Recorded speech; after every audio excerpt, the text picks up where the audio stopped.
इस कारण प्रभु आप ही तुमको एक चिन्ह देगा। सुनो, एक कुमारी गर्भवती होगी और वह पुत्र जनेगी और उसका नाम इम्मानुएल रखेगी।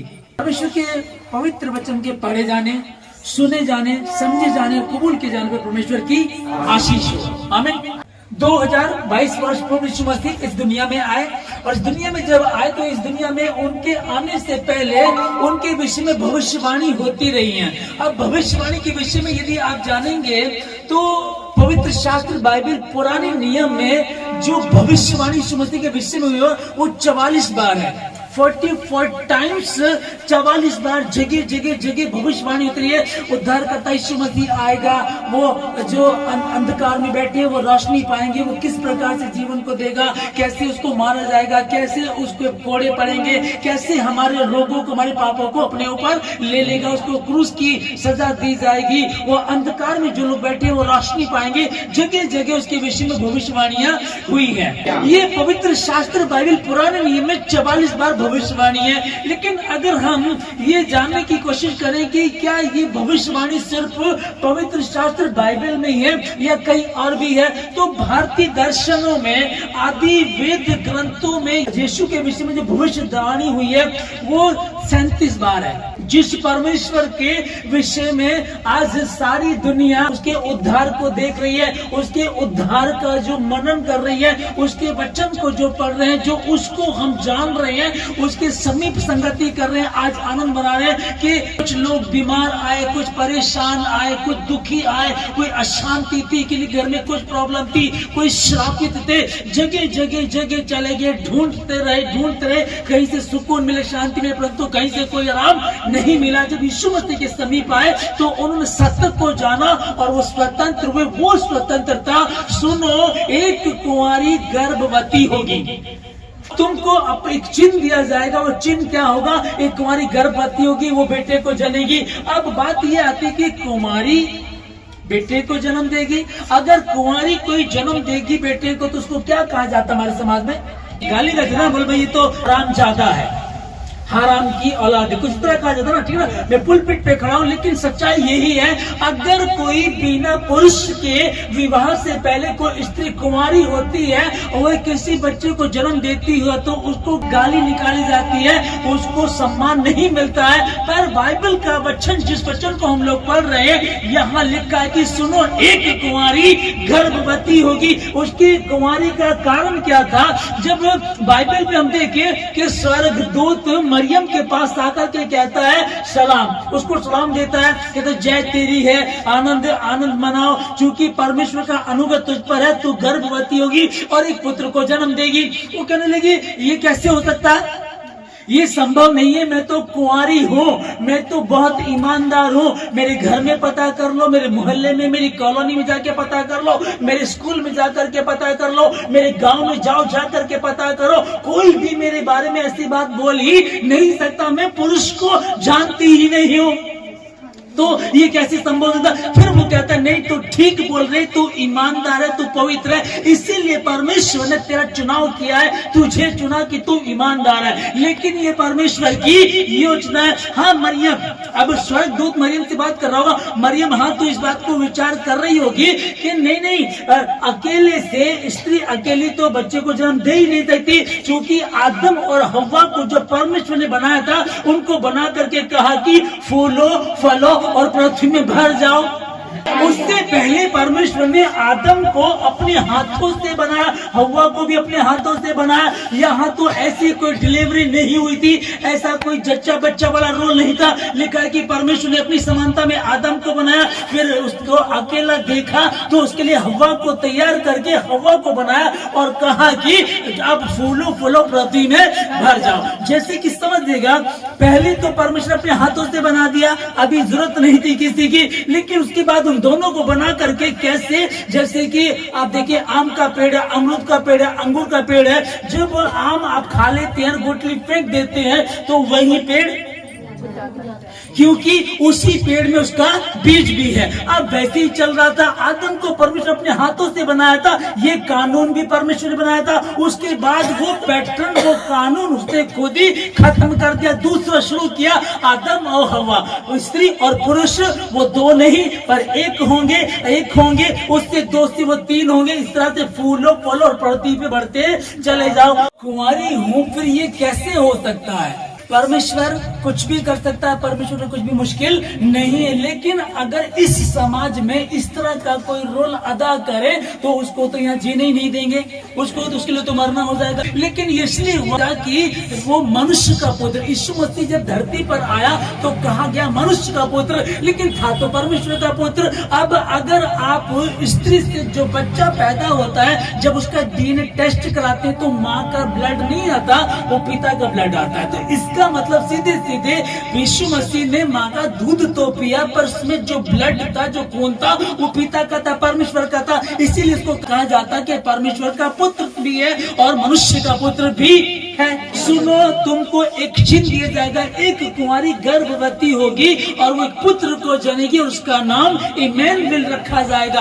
अर्थात इमैनुएल का मतलब होता है कि परमेश्वर हमारे साथ है। तो प्रभु यीशु मसीह हमारे साथ रहा। इस विषय में कि 44 बार तो पवित्र शास्त्र बाइबल पुराने नियम में परमेश्वर के विषय में भविष्यवाणी है, पर 37 बार भारतीय दर्शनों में लिखा हुआ है, वेद में, पुराणों में परमेश्वर के बारे में लिखा गया। अब आप सोचो कि जिसके समीप आप और मैं बैठे हैं, हम आराधना कर रहे हैं, हम गीतों को गा रहे हैं, हम उसकी महिमा कर रहे हैं, और इस पवित्र शास्त्र बाइबल को जो हम पढ़ रहे हैं, इसका मतलब हमारे लिए बड़ी गर्व की बात है कि इस परमेश्वर को सिर्फ ये इस पुस्तक तक ही सीमित नहीं है, ये बाहर भी है। ये दूसरी पुस्तकों में भी इसका जिक्र किया जाता, बताया जाता कि एक उद्धार करता आएगा, एक राजाओं का राजा होगा, प्रभु का प्रभु होगा, जो संसार में आएगा, मेरे और तुम्हारे गुनाहों को, मेरे तुम्हारे पापों को अपने ऊपर लेगा और इस प्रकार से अपने रोल को अदा करेगा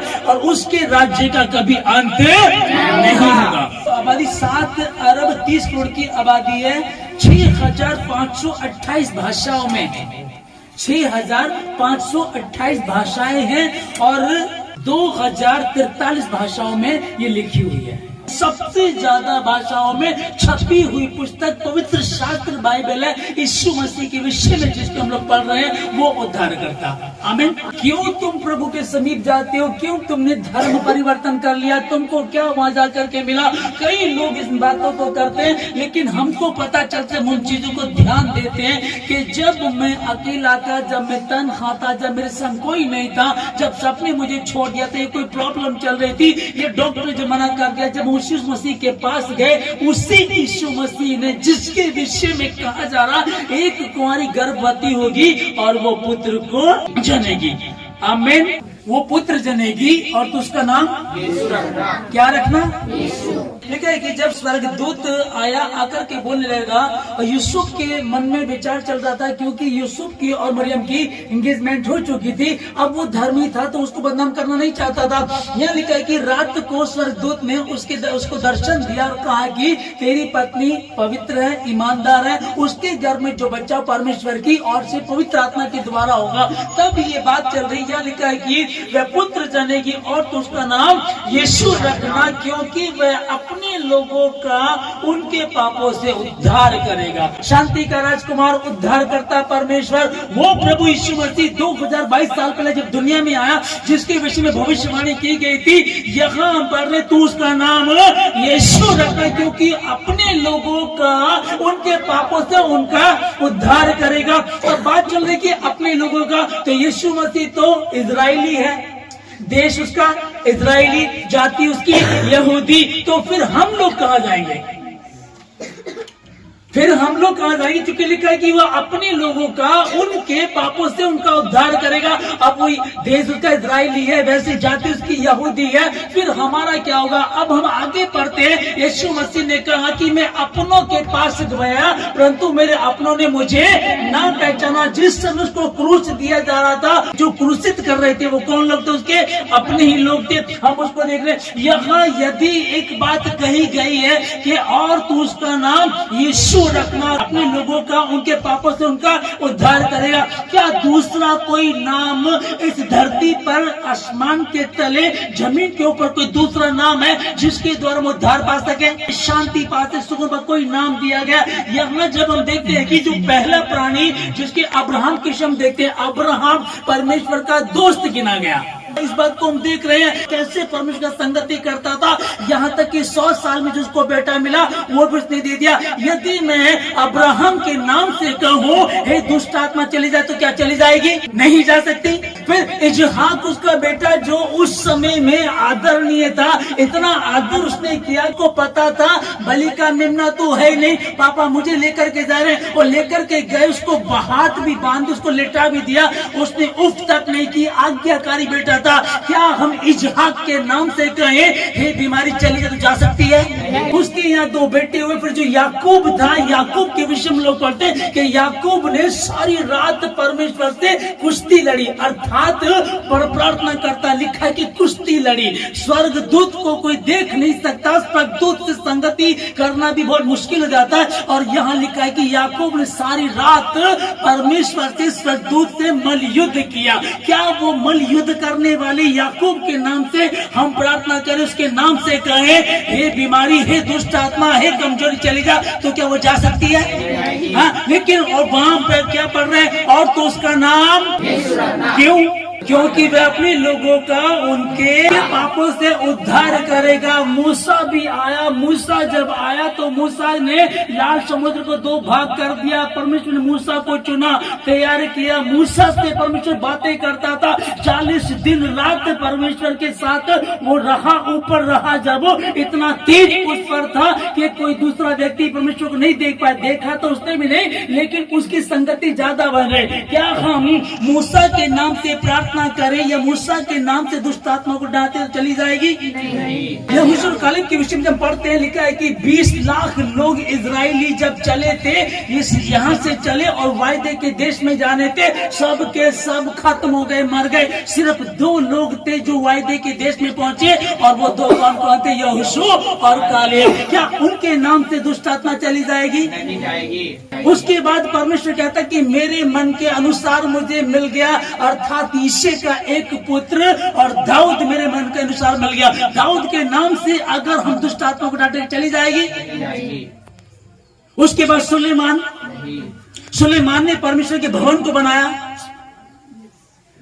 अब तक परमेश्वर वाचा के संदूक लेकर के कहता कि आज जब तक मैं इजराइलियों को लेकर चल रहा हूँ, तब तक मैं सिर्फ तंबू में रह रहा हूँ। अब मेरा भवन कौन बनाएगा? सुलेमान ने उस भवन को बनाया। क्या अब अगर हम सुलेमान के नाम से प्रार्थना करें या सुलेमान के नाम से डांटे तो क्या दुष्ट आत्मा चली जाएगी? यशायाह के विषय में बताया जाता है, यशायाह से परमेश्वर बातें करता है, और यशायाह को कहता है, वो बोलता है कि मैं किसको भेजूं, हमारी ओर से कौन जाएगा? तब वो परमेश्वर बात कर रहा है, मेरी प्रजा बिगड़ रही है, मेरी प्रजा नाश हुई जा रही है, दुखी है, परेशान है, जुआ, सट्टा, नशा, शराब, भय विचार में है, मैं किसको भेजूं, हमारी ओर से कौन जाएगा? तब यशायाह कहता है, परमेश्वर मुझे भेज, मैं जाऊंगा। क्या यशायाह के नाम से हम दुष्ट आत्मा को डांटे वो चली जाएगी? नहीं जाएगी। यिर्मयाह के नाम से, यिर्मयाह के विषय में हम पढ़ते बाइबल को कि यिर्मयाह आंसुओं से रोने वाला एक ऐसे भविष्यद्वक्ता था कि वो बोझ के साथ अपनी प्रजा के लिए प्रार्थना किया करता था, वो रोया करता था। परमेश्वर से बात है कि मैंने तेरी माँ के गर्भ में पढ़ने से पहले तुझे चुन लिया, परमेश्वर को चुना। वो आंसुओं के साथ प्रार्थना किया करता था अपनी प्रजा के लिए। ऐसा भविष्यद्वक्ता यिर्मयाह को कहा जाता है। यदि यिर्मयाह के नाम से किसी बीमारी को डांटे क्या वो चली जाएगी? दानियल ऐसा व्यक्ति, दानियल के विषय में हम पढ़ते हैं कि एक राजा को एक स्वप्न आता है, और राजा बोलता है कि मैं सपना देखा और मैं भूल भी गया। अब ऐसा स्वप्न के लिए राजा को लोग पागल कह रहे थे। ये सपना देखा तो सपने का अर्थ तो पहले ये तो बता, सपना क्या है? भाई तुझको 2 और 2 4 नहीं पता कितने होते हैं, 2 और 2 कितने नहीं पता, हमें पूछ, तो हमें पहाड़ा तो बता कौन सा है, तो पहले टेबल तो दो हमको, तभी तो हम उसे बताएंगे। बोला भाई मैंने देखा, मुझे नहीं पता कौन सा टेबल है।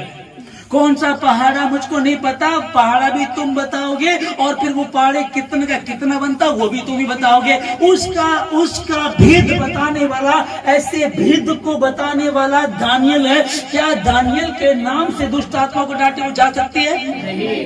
आखिरी पुस्तक, पुराने नियम की आखिरी पुस्तक मलाकी के विषय में जब हम पढ़ते हैं तो मलाकी 10वां अंश के विषय में बताता है कि जब तुम गरीब हो, परेशान हो, बेहाल हो और तुम बढ़ नहीं पा तो अपना 10वां मेरे भंडार में लेकर के आओ। इसके विषय में मलाकी बताता है किस प्रकार से मसीह लोग ऊंचाई पे जा सकते हैं, अमीर बन सकते हैं। मैं तुम्हें पृथ्वी की समस्त जाति में श्रेष्ठ कर दूंगा। जब वचन ऐसा बता रहा और लिखा है कि परमेश्वर से बात कर रहा कि मैं कौन कहता है, सेनाओं का यहोवा यूं कहता है, सारे 10वां मेरे भवन में लेकर के आओ। मलाकी पुराने नियम का आखिरी नबी है।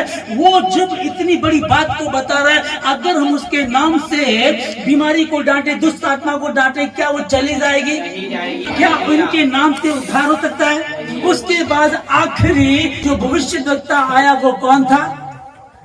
नए नियम में यीशु मसीह को बपतिस्मा दिया, 6 महीने पहले आ गया था और यीशु मसीह के लिए जगह तैयार करता रहा और भविष्यवाणी करता रहा, कहता रहा कि एक आने वाला है, मैं तो तुमको पानी से बपतिस्मा दे, वो आग से बपतिस्मा देगा। क्या यूहन्ना के नाम से हो सकता था? नहीं। यूहन्ना के नाम से हो सकता है? हम डांटे नहीं, लिखा है कि और सुन, तेरी पत्नी गर्भवती होगी, पुत्र को जन्म देगी और तू उसका नाम यीशु रखना, क्योंकि अपने लोगों का उनके पापों से उनका उद्धार करेगा। उसकी प्रभुता का अंत, उसकी राज्य का अंत नहीं होगा। उसका राज्य हमेशा बढ़ता बढ़ता बढ़ता चला जाएगा। मसीहों को कितना सताया जाता, कितना विरोध किया जाता, कितने इनके लिए गलत विचारधाराएं रखते लोग, उसके बाद भी मसीहत कम नहीं, मसीहत बढ़ती चली जा रही है। और वो एक पुत्र को जनेगी, उसका नाम तू यीशु रखना, और वो अपने लोगों का उनके पापों से उद्धार करेगा। अब या तो ये सिर्फ एक बड़ा दिन है कि भाई ठीक है, सेंटा आएगा, गिफ्ट देगा, या हम लोग नए नए कपड़े पहन करके जाएंगे, या आनंद के गीत गाएंगे, या तो इतना है एक दिन आया साल में, हमने मनाया, नाचे गाए और चले गए, या फिर वाकई ही जो उसके विषय में कहा गया था वह पुत्र जनेगी और उसका नाम यीशु रखना। और यीशु नाम में कुदरत पाई जाती है। आसमान के तले, जमीन के ऊपर दूसरा कोई नाम नहीं दिया जिसके द्वारा मनुष्य उद्धार पा सके, और वो एक नाम है, वो नाम है यीशु। जेब में तो उनकी कुछ नहीं होता था, पर चेहरे पे तेज होता था, क्योंकि यीशु नासरी के साथ रखते थे, संगति रखते, इसलिए। अब जब वो आ रहे थे तो उनको ऐसा लगा, इस भिखारी को लगा कि ये मुझको कुछ देगा, ये मुझे कुछ ज्यादा देंगे। उन्होंने कहा चांदी और सोना तो मेरे पास है नहीं, पर जो मेरे पास है वो मैं तुझे देता हूँ। यीशु मसीह के नाम से उठ और चल। वो लंगड़ा था, वो जन्म से लंगड़ा था। आप लोग किसी और चीज में लंगड़े हैं, फाइनेंशियली, बीमारियों में, काम में समस्या, घर में कोई दिक्कत, बच्चों को लेकर, पति को लेकर, पत्नी को लेकर, कुछ और लंगड़ापन हमारे जीवन में है। क्या आज जो हम यहाँ बड़ा दिन मना रहे हैं, क्या ये सिर्फ यही है क्या? अच्छा, वो वचन पढ़ेंगे तो वो सूट पहन के आ गए, फिर हम नहा धो करके गए, बड़े अच्छे तैयार होकर गए, क्या करना क्या चाह? सिर्फ एक नॉर्मली एक बड़ा दिन मना, भाई चलो 25 दिसंबर आ गया, केक खाएंगे। अधिकतर अगर पुराने क्रिश्चियनों को आप देखेंगे, उनके हाल क्या है मैं आपको बताऊं। अधिकतर, सारे तो नहीं है, आज क्या होगा, खूब दारू पी जाएगी, खूब पार्टियां मनाई जाएगी, खूब होटलों में जाया जाएगा, खूब मतलब बस एक त्योहार की तरह मना रहे हैं। और यहाँ जिस बात को हम देख रहे हैं कि तू उसका नाम यीशु रखना, और वो अपने लोगों का उनके पापों से उनका उद्धार करेगा। वो उद्धार अगर नहीं आया तो आज वो उद्धार का दिन है। चांदी और सोना तो मेरे पास नहीं है, पर यीशु मसीह के नाम से जो मेरे पास मैं तुझे देता हूँ, उठ यीशु मसीह के नाम से चल। सेनाओं का यहोवा कुम्हार है और हम मिट्टी हैं, ठीक है। सेनाओं का यहोवा चरवाहा है और हम मेमने हैं, भेड़े हैं, पर बीच में कोई बकरी भी है। और बकरी क्या करती है, मैं करके कभी इधर निकल जाएगी, ठीक है ना। सेनाओं की यहोवा की धुन है, चरवाहे की धुन है कि वो तुमको बनाना चाहता है, तुम्हें सुधारने आया है, और वो तो है ही नहीं। नए नियम में वो आया, 3.5 साल तक वो रहा, 3.5 साल उसने सेवा की, उसके बाद वो आसमान पे उठा लिया गया। कहानी को आप जानते हैं, वो चला गया, लेकिन आगे लिखा है कि उसके चेले काम करने लगे कि जो विश्वास करेगा और बपतिस्मा लेगा उसी का उद्धार होगा। चरवाहा परमेश्वर सेनाओं का यहोवा हमारा यीशु मसीह, और हम भेड़े, ठीक है। अगर बीच में कोई भेड़ न होकर के बकरी है तो बकरी नहीं चल पाती। परमेश्वर ने मेमने कहा, भेड़े का, बकरी नहीं कहा। मेम ने इसलिए कहा कि एक चरवा, सिर्फ एक चरवा, एक व्यक्ति 100 भेड़ों को एक साथ लेकर के चल सकता है, लेकिन एक व्यक्ति, एक चरवा 3-4 बकरियों को भी खोल करके नहीं ले जा सकता। एक इधर भागेगी, मैं कर इधर भागी। अगर अभी भी आप में कोई ऐसा है तो मैं ये कहना चाहता हूं कि परमेश्वर से प्रार्थना करो। वो कैसे होता है कि जैसे कि हम वचन को आधार नहीं दे रहे हैं, सावधानी हटी दुर्घटना। अगर हम वचन को आदर नहीं दे रहे हैं तो फिर हम परमेश्वर का निरादर कर रहे हैं, हम अपने चरवाहे का निरादर कर रहे हैं, हम अपने उद्धारकर्ता का निरादर कर रहे हैं। सेनाओं की यहोवा की धुन के द्वारा ये हो जाएगा, उसकी प्रभुता सर्वदा बढ़ती चली जाएगी, उसके राज्य का कभी अंत नहीं होगा। जो बकरी वो निकल करके चली जाएगी, वो नहीं पाना चाहती उद्धार, उसमें प्रभु कुछ नहीं कर सकता, क्योंकि प्रभु ने एक बात कही थी कि मैं द्वार पर खड़ा होकर के खटखटाता हूं, जो द्वार खोलेगा मैं उसके पास आऊंगा। मैंने आपको भी कहा कि आज परमेश्वर कुछ स्पेशल करेगा। वो लंगड़ा ला करके बिठा दिया जाता था, वो लंगड़ा होता था और वो भीख मांगा करता था। सुंदर द्वार था, मंदिर में आने जाने वालों को से मांगा करता था। सोचो मैं किससे मांग रहा हूँ, ये जो लोग मंदिर जा रहे हैं मैं इनसे मांग रहा हूँ, और मंदिर में जो खुदा है उससे मांग रहा हूँ। जिसके नाम से मंदिर है वो सेनाओं की यहोवा का भवन है। भवन में लोग प्रार्थना करने, वचन को पढ़ने जाया करते थे, वही भवन में खुदा है, उस परमेश्वर से नहीं मांग रहा है। आज तक भी अफाइज है, क्योंकि मांगने का पता नहीं है। मतलब कि परमेश्वर का भवन है, उसकी चौखट पर बाहर बिठा दिया जाता है और वो आने जाने वालों से मांग रहा है। उसको क्या करना चाहिए, बीच में लोगों से मांग रहा, डायरेक्ट खुदा से बात नहीं कर रहा। आज 2 लोग, परमेश्वर के 2 जन वहां आ गए, उनके चेहरे पे तेज देखा, ये तो कोई अमीर लोग लग रहे हैं, ये कुछ मुझे ज्यादा देंगे। उन्होंने उसकी ओर ताका और वो कुछ पाने की इच्छा में उनको देखता रहा।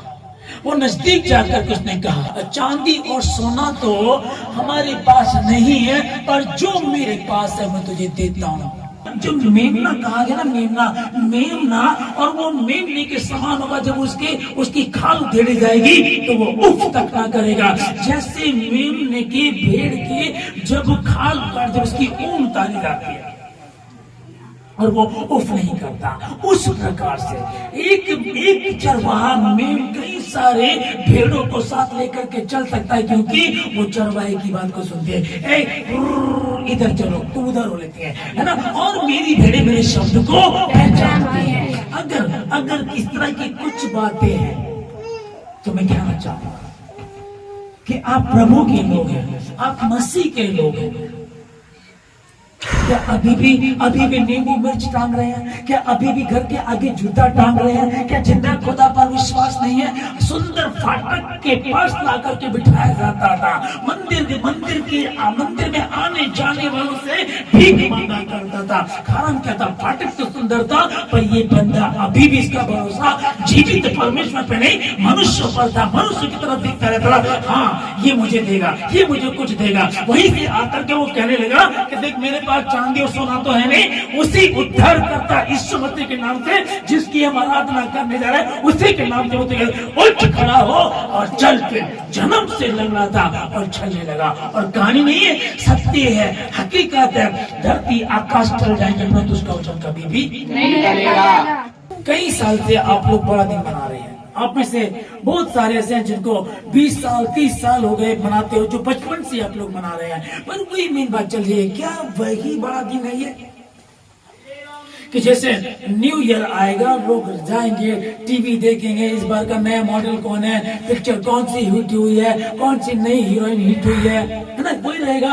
ये पर नाचते गाते डीजे बजाते एंजॉय करना अच्छी बात है, लेकिन मेन बात वही है, वो भी वही कर रहे हैं, हम भी वही कर रहे हैं। बड़ा दिन आया, हम जा करके गिरा ओहो मसीह आया, वही हम गा रहे हैं, वही ऐसा कर रहे हैं, वही चल रहा है, हर साल वही चलता रहेगा। कब तक चलेगा? आप 4th स्टैंडर्ड में हैं, 4थी क्लास में हैं, आपको 5वीं में आना पड़ेगा, ये 4थी में चलता रहेगा। सिस्टम भी यही है ना, सिद्धांत यही है। अगर आपका बच्चा 4थी में पढ़ा है, 1 साल 2 साल 3 साल, ये खुशी की बात है? ये दुख की बात है ना, ये दुख की बात है ना। तो हम उसके बच्चे हैं, हम उसी क्लास में यदि पढ़े हुए हैं तो ये उसके लिए दुख की बात है। पर कारण क्या है कि मैंने तो मेम ने कहा था तुम बकरियां बन गई हो, तुम बकरियां बन गए तो मेरी भेड़े मेरे शब्द को पहचानती है और मेरी भेड़े मेरे पीछे पीछे हो लेती है। मैं फिर आपको ये बताना चाहता हूं, मैं रात के बाद अभी तक 1 मिनट नहीं सोया हूं, किसी का एहसान नहीं कर रहा हूं, अपने आप कोई मुझे तनख्वाह नहीं दे रहा है, पर मैं आपको क्या कहना चाहता हूं कि वही उद्धार करता। मैं प्रभु से, प्रभु कुछ बताओ ना, प्रभु कुछ दो ना, प्रभु हमारे कलीसिया के लिए, प्रभु कुछ बताओ ना प्रभु। प्रभु ने कहा उनको बता, बकरी बनकर चलोगे कभी कुछ नहीं होगा, भेड़े बनना पड़ेगा। क्या वो इस्राएली नहीं था लंगड़ा, जन्म से लंगड़ा इस्राएली था? क्या उसको खुदा का नहीं पता था?